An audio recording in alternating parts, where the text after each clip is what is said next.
The heavy brass key to room 408 at the Grand Hotel Bellevue was meant to unlock a quiet weekend in the Swiss Alps, not a vault of corporate espionage, secret lives, and a cold-blooded assassination.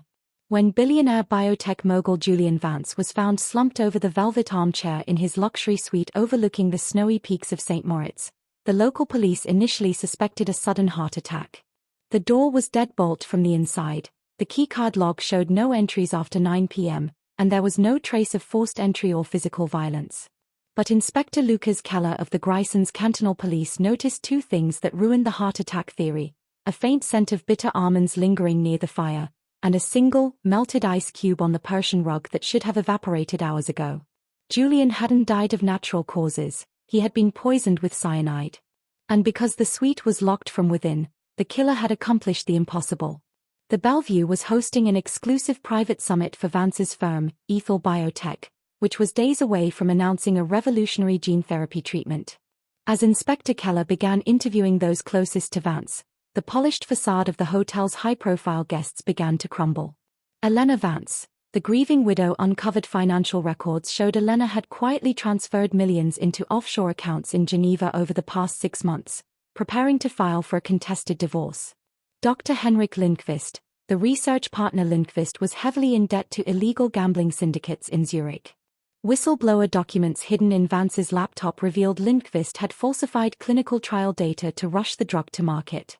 Matteo Rossi, the night concierge, a routine background check revealed Rossi wasn't a hotel employee at all, he was using a stolen identity, concealing his past as an disgraced chemist disgraced in Milan. The interrogation room in the basement of the cantonal police station in St. Moritz was stark, sterile, and cold. Rain streaked the narrow street-level window. Across the scratched wooden table, Dr. Henrik Lindqvist sat with his hands folded neatly over his wool coat, his expression cool, collected, and slightly bored.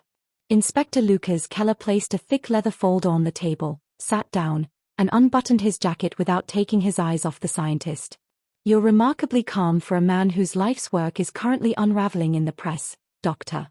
Sighs softly. "Grief presents itself in different ways, Inspector. Julian was my colleague for 15 years. His death is a tragedy, but keeping me trapped in this damp basement won't bring him back, nor will it help Ethel Biotech navigate this crisis. It's not grief keeping you calm, Henrik. It's arrogance. You genuinely believe you're the smartest man in the room. You built a murder that relied on thermodynamics, precise chemical freezing points, and a locked door. It's almost poetic." Slight chuckle. "You've been reading too many crime novels, Keller." The door was deadbolt from the inside.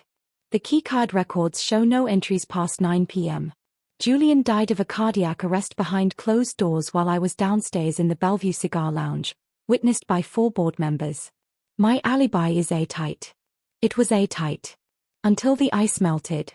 Pauses, eyebrow raised. "I beg your pardon?" Room 408's Persian rug.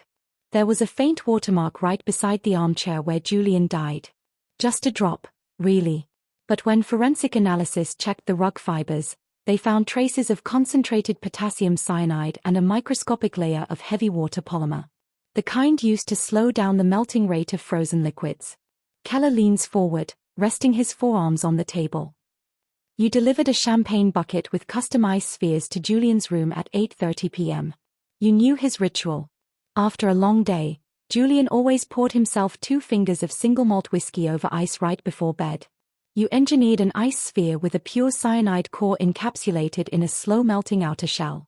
Fingers tightened slightly around his coat sleeve. That is pure speculation. Unfounded, absurd fiction. Is it? Let's talk about the Bellevue's HVAC system. At 11:45 p.m., someone remotely accessed the hotel's smart thermostat server and dropped room 408's temperature to 10 degrees Celsius, delaying the ice sphere from melting while Julian sat reading. At 1 a.m., the system raised the heat back to 24 degrees Celsius. The ice melted into his drink. 10 minutes later, Julian was dead. Anyone with basic technical skills could hack a hotel network, but not everyone leaves a digital fingerprint. We audited the server logs half an hour ago. The IP address that accessed the HVAC system was routed through an encrypted proxy, but the authorization handshakes matched a localized MAC address. Specifically, the network card inside your private laptop, Henrik. The one sitting right there in evidence bag 3. Keller taps the clear plastic bag on the corner of the table. Lindqvist's composed posture begins to stiffen. His breathing turns shallow. You think you have me figured out? Julian was a parasite.